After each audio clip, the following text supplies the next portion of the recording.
Je ne vais pas vous mentir. En me rendant à cette exposition intitulée Héroïnes romantiques, je m'attendais à bouillonner devant une suite de tableaux de femmes éplorées, diaphanes et toutes plus cucues les unes que les autres. Que nenni. Au musée de la vie romantique, petit havre de paix un peu vieillot mais totalement charmant, niché au cœur du 9e arrondissement de Paris, on trouve un corpus d'œuvres très éclectique, accompagné d'un commentaire et d'un propos tout à fait actuel et réjouissant sur la condition féminine et sa représentation dans l'art. En effet, les sculptures, gravures, extraits de pièces qui dialoguent ici, ont toutes pour but de nous raconter comment les artistes du 19e siècle ont, en peignant des héroïnes tragiques, contribué à forger l'image de l'héroïne romantique et plus généralement des femmes.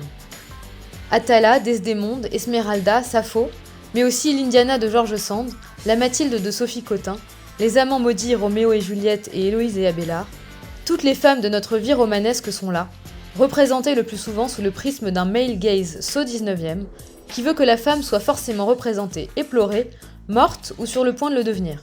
Comme l'avance Edgar Allan Poe, la mort d'une belle femme est incontestablement le plus poétique sujet du monde.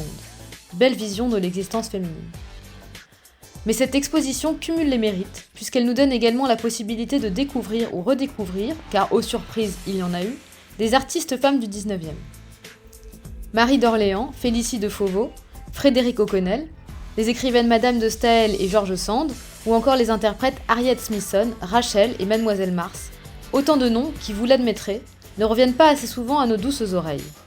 Autres anti-héroïnes représentées par les artistes du 19e, des femmes maudites, badass, pleines de testostérone, ou encore totalement furieuses comme Mary Stuart, Jeanne d'Arc ou encore Charlotte Corday.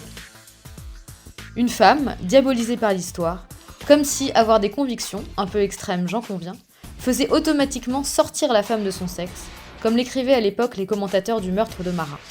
Une visite triplement intéressante donc, par ce lieu si atypique, les œuvres présentées, mais surtout les commentaires et explications qui lient et réconcilient la vision des héroïnes romantiques qu'on a adoré lire, mais qui ne concordent pas toujours avec notre ambition actuelle de vivre en femmes libérées qui se respectent.